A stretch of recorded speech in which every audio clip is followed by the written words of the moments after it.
Allez, donc bonjour à tous, merci d'être tous là aujourd'hui. On va vous parler sur cette grosse demi-heure de comment booster le ROI de vos campagnes médias digitales grâce à la data. On se rend compte qu'en fait la data, et on a pu avoir un aperçu à l'instant, la data elle est à tous les niveaux finalement. On va développer ça ce matin, mais que ce soit dans le ciblage, dans la personnalisation, dans la mesure, dans les optimisations. Bref, elle est vraiment à tous les niveaux.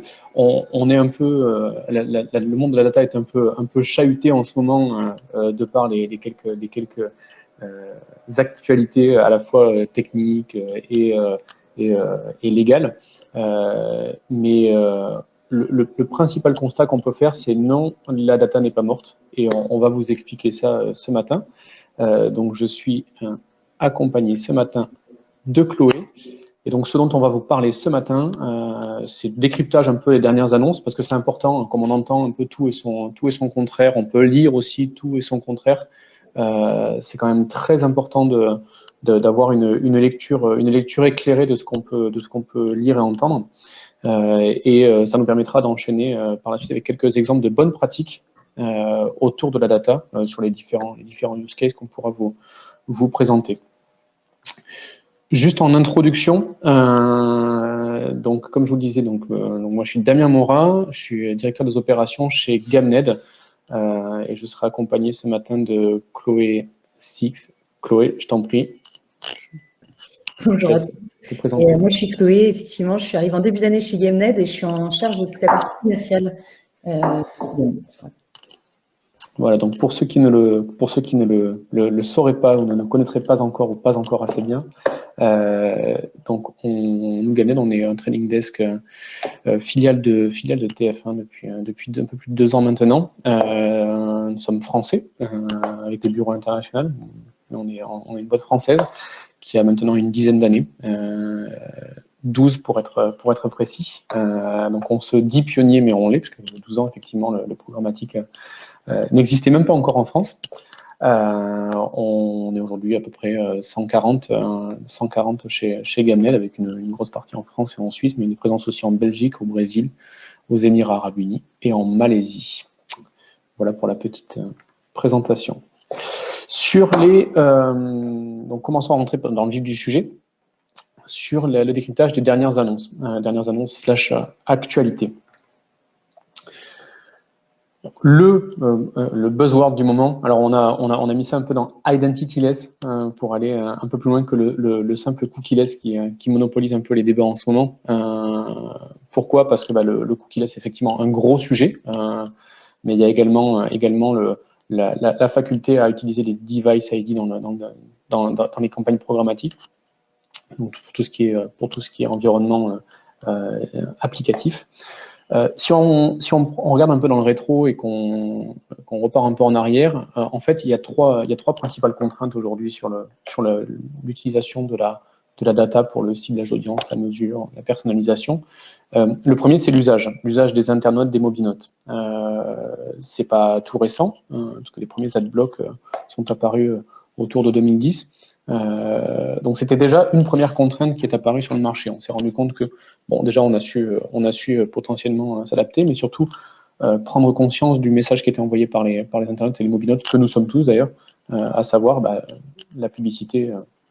Je ne suis pas forcément contre, mais je veux qu'elle soit pertinente et surtout maîtrisée. Les deux autres contraintes auxquelles on doit faire face, et notamment qui se sont accélérées depuis 3-4 ans, c'est les contraintes légales, donc de par le GDPR, donc le RGPD, et les différentes mises en application, ainsi que les différentes recommandations qui en ont découlé. On reviendra dessus rapidement.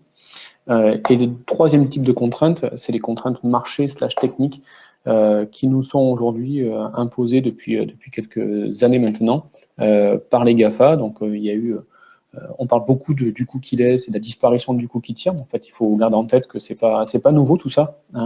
Safari avait lancé ce qu'ils appellent ITP, donc pour lutter contre l'utilisation déraisonnée de la data. Donc ça, c'était en 2017. Donc vous voyez, ça fait quand même 4 ans qu'on est concerné par ces sujets-là. Firefox avait emboîté le pas en 2019 avec ETP. Donc au final, c'était une suite assez logique que Google annonce via Chrome la fin finalement du cookie tiers. Alors pour l'instant, ça n'est qu'une annonce, hein, c'est important de le préciser, et elle n'est pas encore effective. Et donc pour revenir après sur la deuxième contrainte qui était juridique dans le timing, en 2018, effectivement, bon, vous êtes tous pas sans savoir que le RGPD est entré en vigueur le 25 mai 2018. On s'attendait à un cataclysme dans la publicité digitale. Finalement, c'est pas forcément ce qui est arrivé. Et on a la mise en application au 1er avril 2021 des recommandations CNIL qui découlaient finalement des différentes jurisprudences et bonnes pratiques autour de la collecte de consentement de data. Et on va voir un peu les impacts que ça a eu. Pour analyser un peu les impacts que ça a eu et surtout qu'est-ce qu'on peut faire aujourd'hui encore, il faut comprendre quelque chose, c'est à quoi servent les cookies et les identifiants de mobile, de tablettes, etc. sur l'univers du marketing digital. Il y a 4 principales utilisations, en fait 3 et une qui en découle. La première, c'est le ciblage. C'est de pouvoir cibler un internaute, un mobinote, en fonction des informations qu'on peut avoir sur lui, ou en tout cas sur son utilisation au sein de son navigateur ou de son univers applicatif. La deuxième, c'est la personnalisation. Ce cookie et ce device ID nous servent aujourd'hui à adapter une publicité. Donc on pourrait se dire, donc effectivement, la disparition du cookie ou du device ID, finalement, elles vont avoir pour principal effet en termes de messagerie publicitaire uniquement de dépersonnaliser finalement l'expérience publicitaire, ce qui est un peu à contre-courant avec l'objectif initial. Et la dernière utilisation, dernier usage du cookie et du device ID, c'est la mesure. Donc là, effectivement, on est plus côté annonceur et publicitaire, c'est-à-dire qu'effectivement, ce cookie et ce device ID permet, malgré les contraintes qu'on peut avoir en tête, à savoir qu'un cookie n'est pas persistant, il n'est pas navigateur, il n'est pas cross-device, etc., etc. Bon, on n'a pas trop mieux jusqu'à maintenant. Ça fait quand même 20 ans qu'on se sert du cookie. Et donc pour la mesure, ça nous sert effectivement à mesurer l'efficacité des campagnes publicitaires, et surtout ça sert aux annonceurs on va dire à piloter les investissements publicitaires par canal, par stratégie, etc. Et donc tout ça, effectivement, ça sert le point 2 qui est l'optimisation, parce que si on cible, on personnalise, on mesure, tout ça nous sert finalement à avoir une boucle d'apprentissage et d'optimiser les investissements publicitaires à la fois au sein d'un même levier, entre leviers, etc. Donc tout ça pour dire quoi ? Il ne faut pas craindre aujourd'hui l'apocalypse, la disparition du cookie, des ID. Il faut juste avoir conscience que finalement, la législation et les annonces des GAFA, les annonces successives des GAFA, ont permis finalement au secteur de prendre conscience, de bouger un peu autour de ce sujet-là et de chercher des alternatives.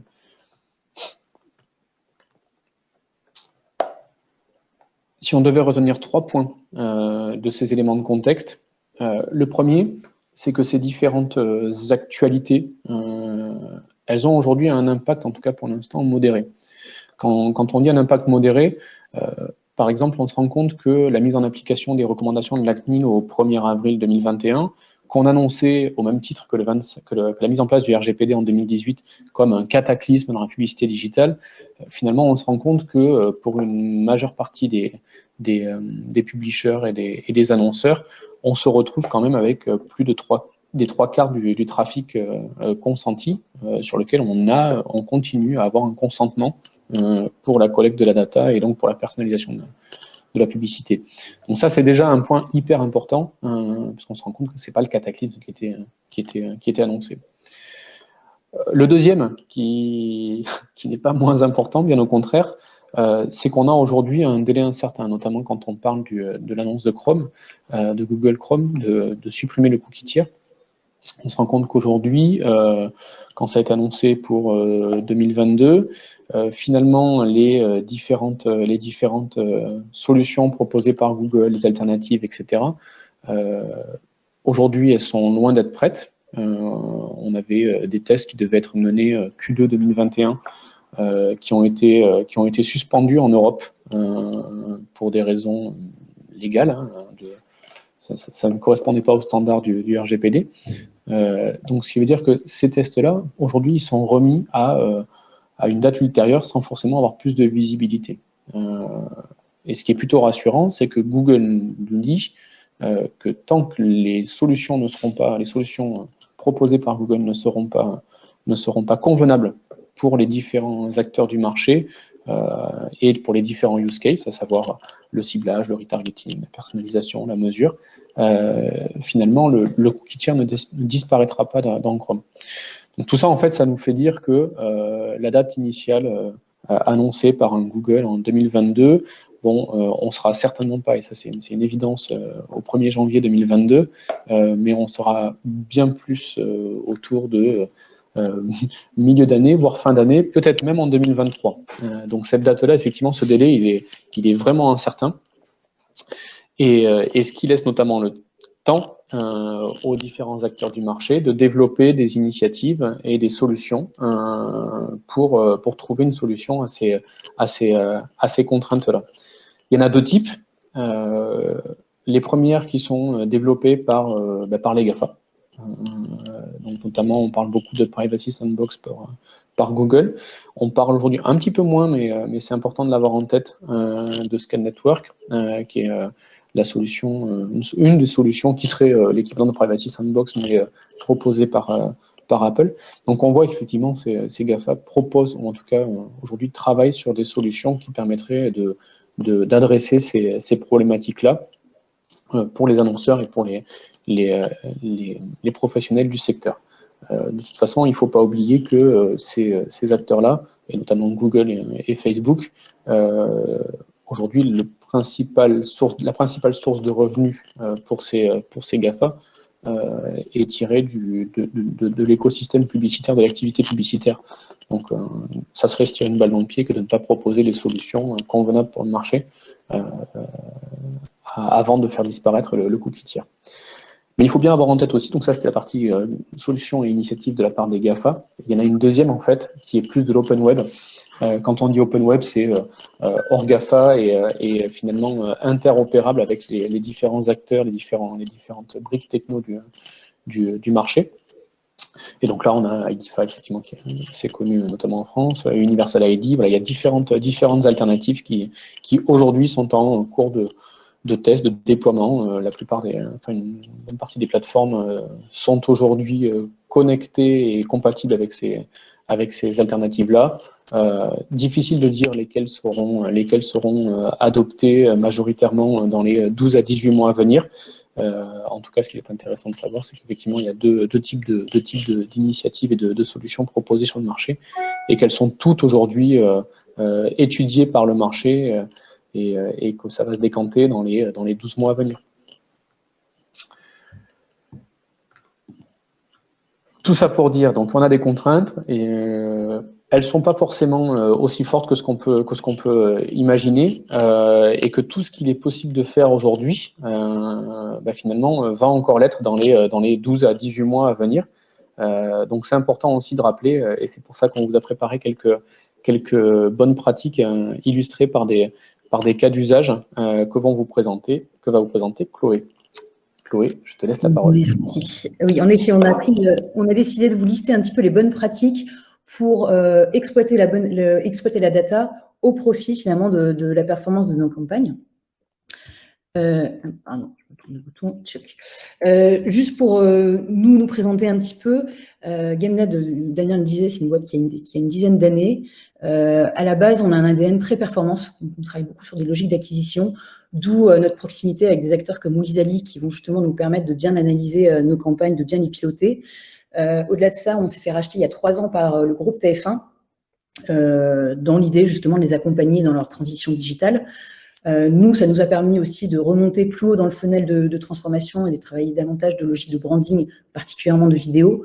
Au-delà de ça, ça nous permet aujourd'hui d'exploiter la data group Unify, au profit de nos campagnes. Donc c'est pour ça qu'on va se baser justement sur cet exemple pour vous lister un petit peu les bonnes pratiques de l'utilisation de cette donnée dans le cadre de nos campagnes. Alors, première bonne pratique, bien définir ses objectifs. Alors évidemment, ça paraît un petit peu logique, bien définir ses objectifs, mais c'est quand même un point qui nécessite de se poser un petit peu en préambule de la campagne, avant le lancement d'une campagne, de voir avec le client, notre annonceur, quel est finalement l'objectif de la campagne.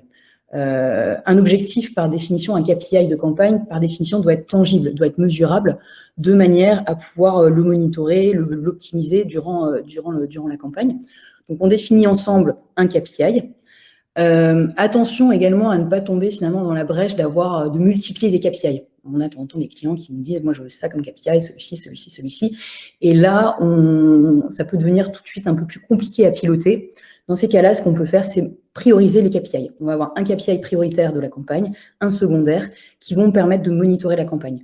Parce que sinon, on risque d'avoir une lecture qui est un petit peu biaisée, une capacité de piloter la campagne plus difficile, et du coup, le rendu, la performance de la campagne sera beaucoup plus déceptive. Et dernière chose, l'évaluation des KPI, c'est ce que je disais en préambule, c'est déterminer des KPI qui sont mesurables, qui sont tangibles, de manière à pouvoir justement les piloter, les monitorer. Ensuite, deuxième bonne pratique, c'est avoir une bonne vision et une maîtrise de ces outils pour analyser ses résultats. On a encore beaucoup aujourd'hui de clients qui ont une vision que nous, on estime assez parcellaire, qui est une vision site-centrique. La vision site-centrique, c'est celle qui est proposée par des outils comme Google Analytics, comme Omniture, comme AT Internet, et qui propose finalement une vision dernier clic de la performance de la campagne. Alors, ça peut être une performance liée à une visite, liée à un lead ou un achat, mais qui sera toujours mesurée sur le dernier clic. Du coup, si l'annonceur se cantonne à cette vision, il ne prendra pas en compte finalement toutes les interactions qu'il y aura eu entre la campagne et l'internaute et l'audience avant la conversion finale. C'est pour ça qu'on a mis un petit schéma à droite qui illustre un petit peu tout ce qu'on peut mesurer davantage quand on s'appuie sur des outils ad-centriques, à l'image de Wizali, qui va nous donner une vision beaucoup plus globale dans l'analyse des campagnes. Donc, il va nous proposer évidemment toute la notion d'attribution, donc à quel levier est attribuée la conversion. Encore une fois, la conversion, à nous de la définir, hein, ça peut être une visite, ça peut être un lead, un achat. Mais au-delà de ça, il va nous proposer également une vision de contribution. Si on reprend ce schéma, dans un mix média, on va analyser les différents leviers. Chaque levier va avoir un impact différent. Vous allez avoir des leviers qui sont davantage initiateurs, partie gauche, des leviers qui sont davantage passeurs, et enfin des leviers qui sont davantage buteurs. Si on repart sur notre vision site-centrique, vous allez analyser votre campagne uniquement sur une vision buteur. Donc, vous allez avoir des leviers comme le search, comme le retargeting et l'emailing qui vont davantage ressortir parce que c'est eux qui, en général, ont le dernier impact, le dernier clic dans la campagne. En revanche, pour un acteur comme nous, qui sommes davantage du display, on va avoir un rôle d'initiateur et qui va être pris en compte quand on analyse la contribution. Donc, c'est hyper important pour nous d'être accompagnés par des outils comme Wizali qui vont pouvoir donner cette vision globale d'un mix média à notre annonceur. Ensuite, troisième bonne pratique, c'est d'avoir la bonne méthodologie quand on parle de données et de la donnée qu'on va exploiter dans le cadre de nos campagnes. On dit souvent que le nerf de la guerre dans la donnée, quand on parle de données, c'est la volumétrie. Évidemment, c'est hyper important d'avoir beaucoup de volume de manière à pouvoir adresser sa cible. Si on travaille sur des audiences trop petites, on risque de passer à côté de sa cible, de l'audience qu'on veut exposer. Donc, d'une part, toujours regarder la volumétrie qui est disponible sur des segments de données. Deuxième point important, deuxième point de vigilance, ça va être la granularité de la donnée. Pour avoir une donnée qui est pertinente, qui est efficace, voire même efficiente, il va falloir analyser les sources de données qui vont être exploitées. L'idéal étant d'avoir différentes sources de données pour croiser différents signaux qui vont nous permettre d'identifier une audience et donc de créer des segments. Ensuite, à partir de cette donnée, on va pouvoir créer des segments. Donc, ça va être vous allez avoir des segments plutôt généralistes. Et ensuite, on va pouvoir rentrer un peu plus dans le détail et créer des segments sur mesure qui sont, par définition, un peu plus petits en termes de volumétrie, mais beaucoup plus qualifiés. Il faut également se poser les bonnes questions. En effet, dans les questions à se poser, ça va être quelle est la fraîcheur de la donnée, quelle est la fréquence d'updating de cette donnée, est-ce qu'elle est compliant RGPD, évidemment, avec toutes les nouvelles réglementations. Donc, ça fait vraiment partie des points de vigilance sur lesquels il faut être hyper attentif pour justement s'assurer que la donnée qu'on va exploiter va être efficace et dans le cadre de notre campagne. Dernière chose. Excuse-moi, Chloé, pour préciser, effectivement, sur la fraîcheur de la donnée, c'est hyper important de se poser la question parce qu'on a tendance à se dire par défaut, ben moi, je ne veux pas activer de cookies de plus de 30 jours, par exemple, ou de plus de 7 jours ou plus de 15 jours, ce qui n'est pas forcément toujours pertinent. Typiquement, je prends 2 exemples concrets. Si ma cible dans la campagne, c'est des intentionnistes déménagement, bon, effectivement, au bout de 3 mois, bah, c'est plus pertinent du tout. Par contre, si ma cible, c'est des appétents bio, gluten-free ou quoi que ce soit, il n'y a pas de raison qu'en fait, en 15 jours ou en un mois, ce profil-là change. Donc, vous voyez, effectivement, c'est pour ça qu'il faut se poser les bonnes questions en amont de la campagne. Il faut vraiment co-construire les stratégies et jouer sur tous les leviers qu'on peut avoir autour des ciblages d'audience. Merci pour la précision. Dernier point qu'on va aussi analyser d'un point de vue de data, qui sera là davantage sur de la data client, c'est cette capacité à identifier les clients pour avoir des stratégies davantage axées sur de la fidélisation, des personnes qui sont non clientes pour avoir des stratégies de conquête et de prospection. Je vous parlais tout à l'heure de la granularité. On a pris comme exemple, nous, la data qui est exploitée dans notre groupe. On va avoir différentes sources de données qui vont être exploitées. Vous allez avoir la donnée qui est liée à de la donnée socio-démo, qui peut être à la fois probabilistique, mais à la fois déterministe. Vous allez avoir toutes les données de géolocalisation, les données comportementales et d'intérêt, les audiences qui ont été exposées en télé ou en VOL. Vous allez avoir toutes les données qui émanent des transactions, la donnée sémantique. Alors, la donnée sémantique, pareil, point de vigilance, est-ce qu'on est sur l'analyse des champs lexicaux au travers d'un contenu publisher ou uniquement au travers des URL? Et dernier type de données qui peut être également analysé, c'est toutes les données conversationnelles et émotionnelles. Donc, c'est les interactions que peuvent avoir les internautes sur les espaces de discussion, sur les forums, même sur les réseaux sociaux de nos publishers. On va analyser justement tout l'engagement, toutes les interactions qu'ont ces internautes. Donc, toutes ces sources de données vont nous permettre ensuite de créer des segments et de pouvoir opérer ces segments dans le cadre des campagnes et ça fera l'objet justement de différentes stratégies d'optimisation. Je vous parlais des stratégies. Donc, en termes de stratégie, comment on va opérer une campagne ensuite pour justement toujours exploiter le mieux possible cette donnée?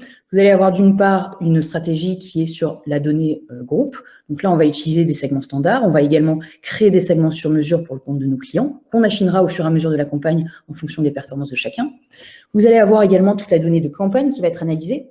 Donc là, ça va être les données, l'engagement que peuvent avoir les différentes audiences avec la campagne. Ça va nous permettre de personnaliser, de scénariser les messages, les créas auxquels vont être exposés les différents segments d'audience, de travailler également la répétition.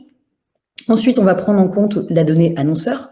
Donc là, on est davantage dans une vision client-centric, où on va pouvoir analyser qui sont les clients de notre annonceur, pouvoir les isoler dans des logiques de prospection, pouvoir les mettre en avant quand on va justement vouloir travailler des logiques de fidélisation. Et dernier type de données, c'est de la donnée third, c'est la third party data qu'on va pouvoir acheter auprès de différents partenaires de providers de données qui sont disponibles sur le marché. Pour illustrer un petit peu ces propos, on a pris 3 exemples.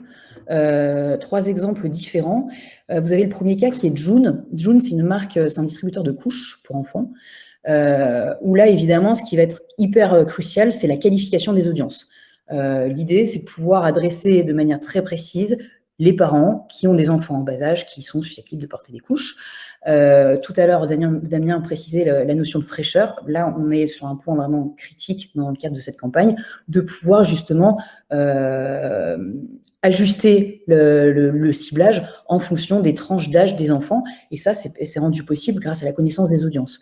Donc là, en termes de stratégie, c'est un client avec lequel on travaille depuis longtemps. Donc on a travaillé d'abord sur un ciblage assez large pour, au fur et à mesure du pilotage de la campagne, des learnings qu'on a pu emmagasiner, pouvoir justement créer des segments plus affinitaires, plus fins et des segments sur mesure. Donc après, en termes de KPI, ici, on est sur un KPI où on analyse le coût par session, et c'est un coût par session qui a baissé justement en fonction de l'utilisation de cette donnée qui devient de plus en plus fine en fonction des learnings de la campagne. Deuxième exemple qu'on voulait vous partager, c'est l'exemple de Air Caraïbes. Air Caraïbes, donc c'est une compagnie aérienne qui propose régulièrement des opérations commerciales. Par définition, une opération commerciale, c'est une opération qui a une durée limitée, qui est en général une durée courte. Nous, on travaille sur des périodes de 2 jours. Et là, on va devoir isoler les clients existants d'Air Caraïbes pour aller faire que de la prospection. Donc, encore une fois, on va devoir à la fois bien connaître les audiences de notre client pour les isoler, et à la fois nous bien connaître les audiences, les cibles d'Air Caraïbes pour pouvoir les cibler le plus justement possible sur cette période qui est très courte. Et là, encore une fois, en termes là ici, en l'occurrence, le KPI de campagne et le ROI qui est monitoré pendant la campagne. Et troisième cas, toujours pour illustrer ces propos, on est sur le cas but, où là, on est sur une logique de personnalisation.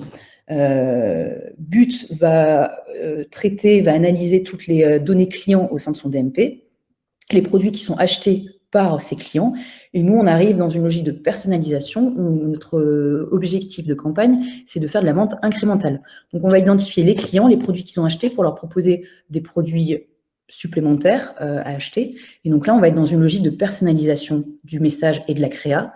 On va travailler sur des bannières dynamiques, donc des DCO, pour proposer à l'internaute d'acheter, de multiplier ses ventes, d'augmenter son panier d'achat. Donc le KPI ici, c'est les ventes incrémentales, le CA qui est en augmentation et évidemment le pilotage au ROI. Il faut garder en tête, pardon Chloé, il faut garder en tête qu'on est vraiment sur des logiques similaires à ce qu'on peut faire, à ce qu'un annonceur peut faire en CRM finalement, sur une base d'acheteurs existants, de pouvoir personnaliser et pousser du cross-sell, de l'upsell sur des produits qui sont théoriquement des produits d'appel en deuxième et troisième achat. Quoi. Tout à fait. Autre bonne pratique, la scénarisation. La scénarisation, alors pour parler de scénarisation, déjà il faut bien se situer, savoir dans quelle étape du funnel de transformation on se situe. Pour rappel, on peut travailler à la fois sur des logiques vraiment haute funnel, à savoir de la considération, tout ce qui est logique de notoriété, de branding, de travail de l'image de la marque. On va pouvoir travailler sur des objectifs d'engagement. Donc là, les KPI qui sont monitorés, c'est davantage de la visite, du temps passé sur site, du taux de rebond. Ensuite, on va pouvoir descendre progressivement pour aller jusqu'à de la conversion sur des nouveaux clients. Et enfin, de la fidélisation, où là, on est effectivement sur les bases CRM et DMP clients, où on va pouvoir travailler la fidélisation, le réachat, les ventes incrémentales, comme on le citait juste avant. Et donc, en termes de scénarisation, le point de départ, c'est de toujours bien identifier l'audience qu'on veut exposer, créer des stratégies différentes de scénarisation, de tactiques différentes en fonction de l'audience qu'on veut exposer. Là, on a un cas avec Patrick. Patrick, en l'occurrence, on va l'exposer sur un scénario de 4 créas, de 4 répétitions, avec des créas et des messages différents. Première exposition, un pré-roll, un habillage vidéo, un habillage statique, et ensuite du display. Quand, à l'inverse, une audience avec des signaux, une audience différente, sera exposée avec des messages et des bannières différentes.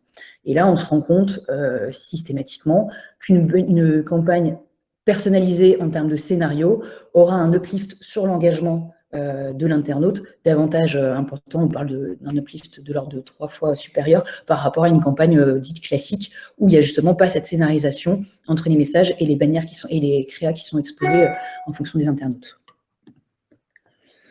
On l'illustre encore une fois par un exemple avec un acteur bancaire avec lequel on travaille qui, lui, pour le coup, a des prises de parole télé. L'idée, c'est d'identifier les audiences qui vont sur le site client après la diffusion du spot télé. Et nous, on va pouvoir les retoucher après sur le digital avec, là encore, des messages et des bannières différentes de manière à travailler l'engagement sur le site client.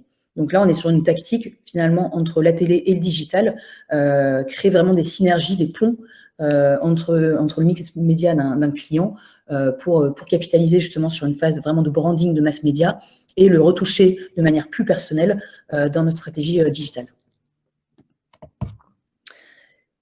Ensuite, on arrive sur la dernière bonne pratique qui est l'optimisation des bons indicateurs. Et Damien, je te laisse la parole. Le son. C'est mieux comme ça. Je parlais tout à l'heure effectivement de boucles d'apprentissage dans les campagnes. La data, elle est vraiment au cœur du pilotage de la campagne, sur deux aspects. Le premier, c'est ce qu'on peut voir à gauche, les critères d'optimisation, qui font aussi partie du critère finalement de ciblage, de paramétrage initial de la campagne, mais sur lesquels on va pouvoir jouer au quotidien, voire même plusieurs fois par jour, pour optimiser les résultats de la campagne. Deuxième type d'utilisation de la donnée dans le pilotage, c'est dans le monitoring. Dans le monitoring de la campagne et des performances. Chloé en a parlé tout à l'heure. Effectivement, il y a plusieurs choses qui sont importantes dans le pilotage.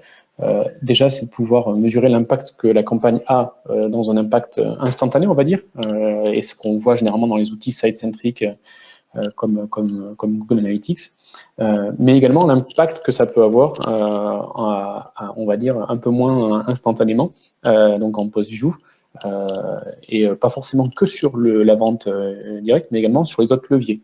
Typiquement, ce qu'on peut aussi mesurer dans des outils comme Wizally. Deuxième chose, c'est sur la data, pour la mesure et le monitoring, c'est bien définir les fenêtres finalement pendant lesquelles les fenêtres d'attribution et les modèles d'attribution, parce que ça va être prépondérant dans le pilotage de la campagne et dans les optimisations qui vont pouvoir être réalisées. Typiquement, quand on vend des accessoires téléphone à moins de 10 € par exemple, on est plus sur de l'achat, on va dire, compulsif. Donc la fenêtre d'attribution, c'est pas très grave si elle est pas importante. On mesure finalement de l'achat compulsif, de l'achat instantané. Par contre, quand on est sur du voyage, quand on est sur de l'immobilier, on se rend bien compte que la fenêtre d'attribution, le délai de réflexion et de préparation de l'achat, il est beaucoup plus long, et donc on se retrouve avec des fenêtres qui sont bien évidemment beaucoup plus grandes. Et le modèle d'attribution, Chloé en parlait tout à l'heure, effectivement, il est prépondérant dans le pilotage de la campagne pour bien finalement mesurer ce qu'on doit mesurer et surtout mesurer l'efficacité d'un levier dans le rôle dans lequel je veux en tant qu'annonceur l'activer. Et une autre source de données qui est importante dans le monitoring, c'est tout ce qui va être effectivement visibilité publicitaire, parce que dès qu'on commence à parler de conversion post-view, il est prépondérant de parler de visibilité, puisque dans post-view, on est d'accord, il y a view, donc il faut que la bannière soit vue pour être efficace, et ce qui nous amène par exemple à piloter sur des KPI de coût à l'acquisition à la suite de bannières vues, et c'est là-dessus qu'on mesure finalement le réel impact d'une campagne publicitaire. Et tout ça nous permet après, au regard de ces différentes données, de pouvoir, ce que j'ai dit tout à l'heure, faire une boucle d'apprentissage et de revenir sur les critères d'optimisation et d'ajuster finalement, au regard de ces performances-là, de ces KPI-là, d'ajuster finalement tous les critères de ciblage de la campagne pour, comme on l'a vu tout à l'heure sur June, finalement, avoir entre le début de la campagne et la fin de la campagne des courbes d'apprentissage qui se voient clairement dans les outils de mesure et d'attribution. Ce qui est très important et souvent effectivement on considère plus nos clients comme des partenaires et on aime bien co-construire finalement les campagnes parce le client, il n'y a personne qui connaît mieux que lui l'annonceur, il n'y a personne qui connaît mieux que lui son activité j'ose espérer qu'on connaît bien mieux que l'annonceur notre activité aussi. Et finalement une bonne campagne média, finalement, c'est tirer le meilleur des deux. Donc, c'est important pour nous d'aborder cette relation comme une relation de partenariat et de co-construire finalement toutes les campagnes. Ça veut dire qu'il faut avoir la même vision pour tous les acteurs de la chaîne. Même vision, ça veut dire même vision des performances déjà, parce que c'est important qu'on mesure les mêmes choses et qu'on sache dire à la fin de la campagne, la campagne a été un succès. Donc, ça veut dire qu'il faut mesurer les mêmes KPI. La cohérence, entre ce que nous, on va pouvoir rechercher pour optimiser et ce que finalement le client veut, que l'annonceur souhaite comme objectif de campagne. L'agilité, bon, bah, ça paraît juste une évidence et c'est tout l'intérêt du programmatique aujourd'hui.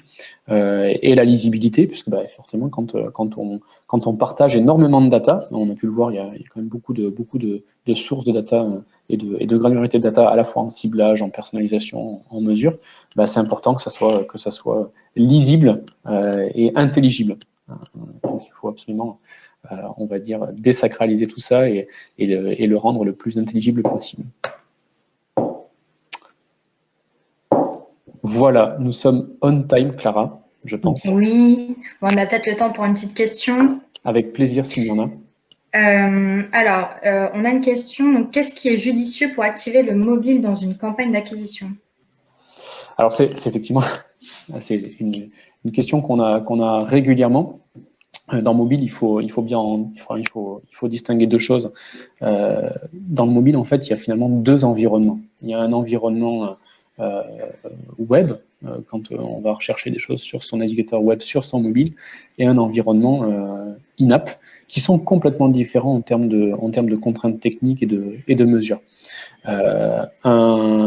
Et tout va être drivé finalement par les outils de mesure que vont avoir les annonceurs et par les concessions qu'ils sont prêts à faire. Je m'explique. Quand on fait une campagne d'acquisition, par exemple, sur mobile, sur le web mobile, finalement, on va avoir des cookies, on va pouvoir mesurer quasiment la même chose que ce qu'on peut avoir sur desktop. Là où sur in-app, on a une vision qui est un peu plus étriquée si l'annonceur n'a pas d'outils. Donc, c'est pas que ça va pas fonctionner, c'est pas que la campagne ne va pas fonctionner, c'est juste que l'annonceur sera dans l'incapacité de dire j'ai généré 100 ventes sur mon application, c'est 40 de plus qu'hier, mais je ne sais pas dire est-ce que c'est 20 qui viennent du search, est-ce que c'est 20 qui viennent du display, et c'est ça qui est un peu compliqué. Donc, deux options pour l'annonceur, c'est s'il est prêt à finalement se dire je ne veux pas annoncer tant que je ne mesure pas tout avec la granularité que je veux. Finalement, effectivement, on va plutôt orienter ça vers des stratégies soit desktop, soit web mobile. Si effectivement il a ces outils-là pour pouvoir mesurer ça, dans ce cas-là, on englobera tout ça dans une stratégie à la fois web mobile et in-app. Très clair.